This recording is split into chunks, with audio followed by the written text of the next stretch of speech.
Vamos a directamente entonces ya empezar con la primera de las expositoras, que va a ser Ana Franchi.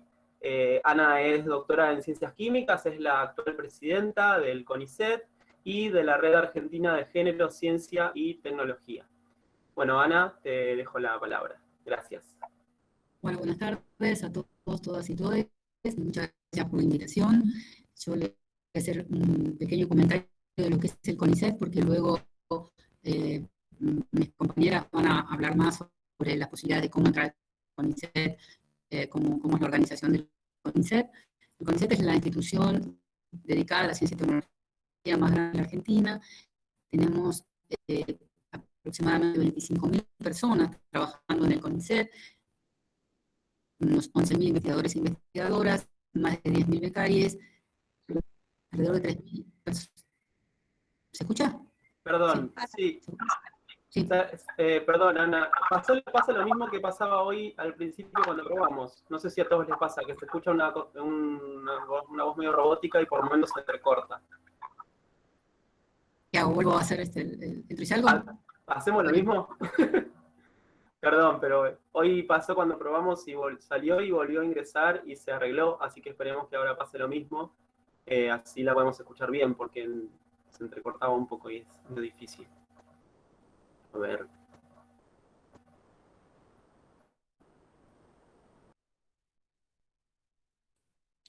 ¿Ahora? ¿Mejor? Ok.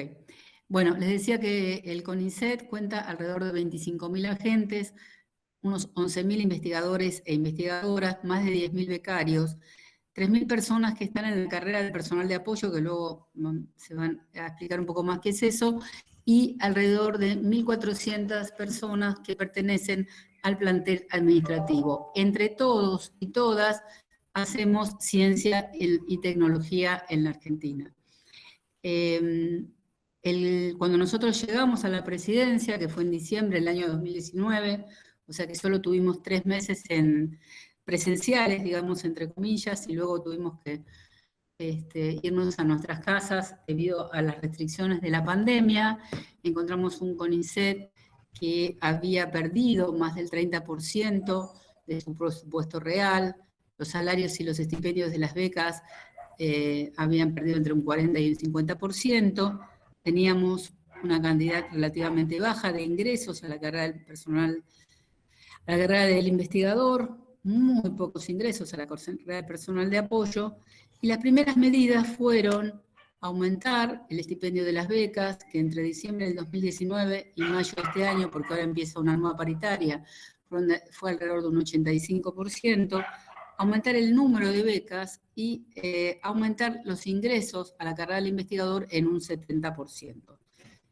Cuando todo eso sucedía, apareció la pandemia, apareció algo que nadie imaginaba en enero del 2020, piénsense en la playa, en la montaña, nadie imaginaba lo que nos iba a pasar después. ¿Y cómo respondió la institución ante esta pandemia? Bueno, tenemos como dos grandes ramas. Uno, cómo respondió hacia adentro, cómo respondió hacia nuestra propia comunidad, y porque nuestros investigadores, investigadoras, becarios, personal de apoyo y personal administrativo no pudo concurrir, por lo menos durante un tiempo muy prolongado, a sus lugares de trabajo. Y en el caso especialmente de todos los que son temas de investigación con una parte experimental, directamente tenían frenado todo su trabajo. Entonces nos concentramos en los que estaban terminando sus becas doctorales, porque, como lo van a ver después, el CONICET da becas de 5 años para que se haga un doctorado en alguna universidad, y a ellos le prorrogamos sus becas durante 1 año, y ahora las hemos vuelto a prorrogar unos 6 meses más para que puedan terminar con sus tesis doctorales. A los que están este año terminando sus tesis doctorales, tomando en cuenta que este año tampoco fue demasiado bueno para poder concurrir, también les dimos una beca, una extensión de su beca de 1 año, y también estamos dando extensiones en las becas postdoctorales. A su vez, el personal administrativo empezó a trabajar por teletrabajo, se reglamentó el teletrabajo y la verdad que ha sido una tarea impresionante la del personal administrativo, porque ninguno de los llamados que hace el CONICET a becas, a informes, a promociones, a ingresos a la carrera fue frenado por esta situación. Pudimos seguir trabajando de una manera atípica, pero que se cumplió con todo lo que se podía. Y tuvimos 2 ingresos, uno que el primero fue adjudicado durante el año pasado, de 800 personas, otro ingreso de 800 personas que se está evaluando y se va a informar en el mes de septiembre, y se llama en octubre seguramente a otro ingreso de 800 personas. ¿Cómo respondió hacia la comunidad en general el CONICET? Bueno, en marzo del 2020, cuando vimos que esta situación, esta pandemia, iba también a afectar a la Argentina, a instancias del ministro de Ciencia, Tecnología e Innovación, el doctor Roberto Salvarezza, el CONICET, el propio ministerio y la agencia I+D+I conformaron la unidad coronavirus COVID-19. ¿Para qué? Bueno, el objetivo fue coordinar las capacidades de nuestro sistema científico y tecnológico para contribuir a la respuesta a la pandemia. A partir de ahí, más de 70 institutos del CONICET y cientos de investigadoras, investigadores, personal de apoyo a la investigación y becarios de todo el país orientaron sus esfuerzos a proyectos y actividades para luchar contra la pandemia en todas sus dimensiones. Y vamos a resumir varios hitos de estas investigaciones. Uno fue los grupos que se pusieron a trabajar en el desarrollo de una vacuna argentina. Tenemos varios grupos, 4 mayor adelanto, que están llevando distintos proyectos para el desarrollo de vacunas ante el COVID-19.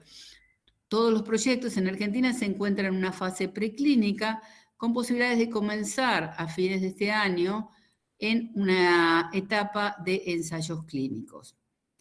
Entre ellos tenemos el grupo de la doctora Juliana Casataro, que es una investigadora de CONICET en la Universidad Nacional de San Martín, que trabaja en el desarrollo de una vacuna basada en proteínas recombinantes. Otro de los grupos es de ahí, de la Universidad Nacional de La Plata, con el CONICET, que están también trabajando en el diseño y elaboración de una vacuna con una estrategia basada en el uso de fragmentos de la proteína S.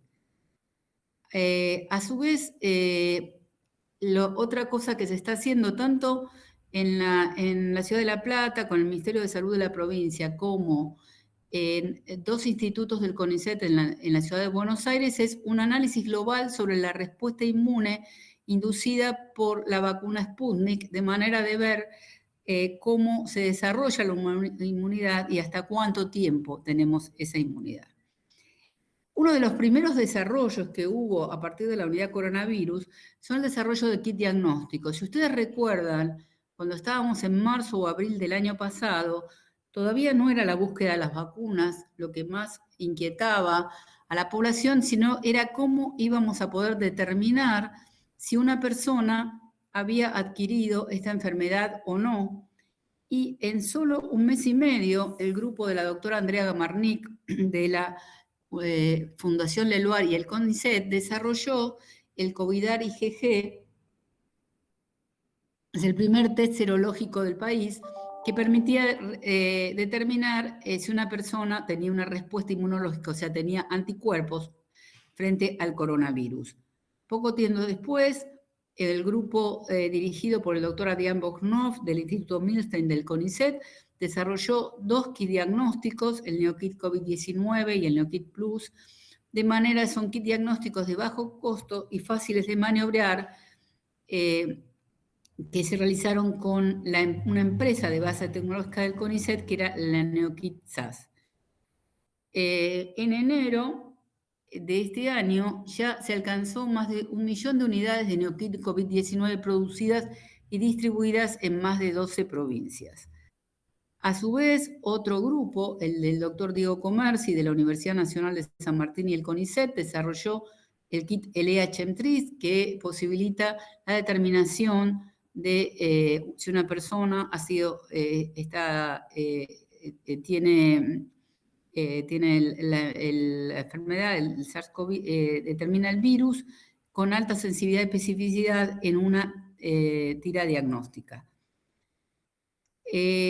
Además desarrollamos, y también junto a la Universidad Nacional de La Plata, el Pharmacop Test, que es también un test para COVID, que lo interesante es que fue desarrollado, por supuesto, con asesoramiento de científicos del CONICET y de la Universidad Nacional de La Plata, pero producido por una empresa cooperativa de base tecnológica que fue recuperada por sus trabajadores y que es la única de esta disciplina en el mundo. Bueno, también se trabajó en terapias, en diversas terapias, porque como ustedes saben, había pocas herramientas para poder enfrentar a este virus por parte del personal médico, y así se desarrolló el suero hiperinmune, que es el primer producto terapéutico contra SARS-CoV-2, que fue llevado a cabo totalmente en la Argentina por el grupo del doctor Goldman, de la Universidad de San Martín y del CONICET. Este suero hiperinmune ha sido utilizado en más de 5.000 pacientes. A su vez, un grupo del CONICET y del INTA, el Instituto Nacional de Tecnología Agropecuaria, está trabajando con nanoanticuerpos provenientes de llamas y de la yema de huevos de gallina, capaces también de neutralizar la infección por coronavirus SARS-CoV-2. Un grupo integrado por investigadores de diversos puntos del país, liderados por el doctor Lanusse de Tandil, anunció que la administración de ivermectina en determinadas dosis produce un incremento significativo en la eliminación del virus. A su vez, el grupo liderado por el doctor Gabriel Rabinovich, por un lado, estuvo dedicado a la elaboración de un protocolo para la utilización del plasma de pacientes recuperados. Por otro lado, desarrolló un kit diagnóstico para determinar la inmunidad relacionada con linfocitos T. Además de todas las respuestas en el área más de biomedicina, también se desarrollaron y se produjeron respiradores y elementos de protección. Un equipo de investigación del CONICET junto a la PYME Textil Covi SRL desarrolló telas tratadas con actividades antivirales, bactericidas y fungicidas para que, entre otras cosas, fabricar los barbijos de uso comercial. La primera versión fue lanzada en agosto del año 2020 y en marzo apareció una nueva versión con capacidad filtrante para polvos y gotículas de más del 97%. El Instituto Argentino de Radioastronomía diseñó un modelo de ventilador mecánico no invasivo, dispositivo de asistencia respiratoria de bajo costo para casos de baja y mediana complejidad. El Centro de Investigaciones de Métodos Computacionales está actualmente centrado en un proyecto experimental y computacional que estudia la ampliación de las capacidades de un respirador artificial en situación de crisis. Un equipo del INTEMA, que dirige la doctora Vera Álvarez de la Universidad Nacional de Mar del Plata y el CONICET, lleva a cabo un proyecto que tiene como objetivo desarrollar geles, films y recubrimientos poliméricos para la elaboración de materiales de protección y de inactivación del COVID-19. Además de todo lo que se realizó para la producción de respiradores, máscaras, diagnósticos, también la comunidad de los investigadores e investigadoras del área de ciencias sociales y humanas estuvieron trabajando en las consecuencias sociales de la pandemia. Así, la Comisión de Ciencias Sociales de la Unidad COVID-19 elaboró el informe Relevamiento del Impacto Social en las medidas del aislamiento dispuestas por el Poder Ejecutivo Nacional, que analiza cómo se expresan y qué desafíos presentan los déficits estructurales de la sociedad argentina y la situación de las poblaciones vulnerables frente a estas medidas sanitarias de corte excepcional. Se lanzó la plataforma Confiar, investigadoras, investigadores y becarios del CONICET, junto con la agencia TELAM, están trabajando en la generación de contenidos para brindar a la sociedad información veraz y chequeada sobre la pandemia. Se publicó un informe que visibiliza los impactos específicos sobre las mujeres en situaciones de vulnerabilidad y en términos de desigualdad socioeconómica, sanitaria, ambiental, de género y étnico-racial. Además, múltiples grupos de investigación de todo el país realizaron estudios sobre los impactos de la pandemia en la vida social, las rutinas laborales y cotidianas, el uso y la valoración del espacio público, la educación y los efectos del amianto en diversas poblaciones. Bueno, esto fue más o menos la respuesta a la pandemia. El otro tema que a ustedes les interesaba era cómo el CONICET se relacionaba con diversas instituciones, tanto del ámbito científico-tecnológico como por fuera de él. El CONICET tiene aproximadamente 310 unidades ejecutoras, 310 institutos de investigación. La mayoría de ellos son de doble o triple dependencia, con fundamentalmente universidades nacionales, pero también tenemos institutos con el Instituto Nacional de Tecnología Agropecuaria, con la Comisión Nacional de Energía Atómica, y también los que nosotros llamamos CIT, que son centros de investigación en diversas provincias. Algunos están también con dependencia de las propias provincias, como en Formosa, en el Golfo San Jorge, que es con Chubut y Santa Cruz, en Tierra del Fuego con la provincia del Tierra del Fuego, etc. A su vez, tenemos, junto con otras instituciones de ciencia y técnica, becas cofinanciadas, ¿no? Presentamos los futuros becarios o becarias, se presentan a becas que ya están dirigidas a cierta institución, y para eso tenemos con el INTA, con parques nacionales, con diversas universidades públicas y privadas, etc. Y también tenemos un tipo de ingresos, que son los ingresos I+D+I, que son 160 ingresos que entran en universidades públicas que tienen baja cantidad de investigadores, y se presentan entre 4 y 5 perfiles por universidad para que los aspirantes ingresen directamente en esas universidades, y 20 de ellos, además, 20 ingresos que se dan para organismos nacionales de ciencia y tecnología. En el caso de instituciones por fuera del sistema científico y tecnológico, como les decía, tenemos participación de provincias en algunos CIT. Tenemos, por ejemplo, en la Ciudad de Buenos Aires, 2 institutos, en el Hospital de Niños, el CEDIE y el IMIP, que también están dirigidos y cofinanciados con el gobierno de la Ciudad de Buenos Aires. Tenemos con sociedades de afuera del país, como el Instituto IBIOBA, que es con la Sociedad Max Planck, etc. Y también en estos casos puede haber becas cofinanciadas para entrar en esos determinados lugares. Además, desde el ingreso anterior, nosotros hemos establecido una forma de ingresar específica, que son los proyectos especiales, donde estamos viendo vacancias geográficas y vacancias temáticas. En este ingreso que se está resolviendo, tuvimos ingresos especiales para la provincia de Entre Ríos y para temas como ciencias del mar, estudios sociales con China y algunos temas de veterinaria. Y tendremos para el próximo ingreso 4 provincias que se incluyen en estos proyectos especiales y 2 temáticas. Creo que más o menos eran las preguntas que ustedes me hicieron, y estoy dispuesta para después que hablen todos a contestar las que les interesan. Muchas gracias.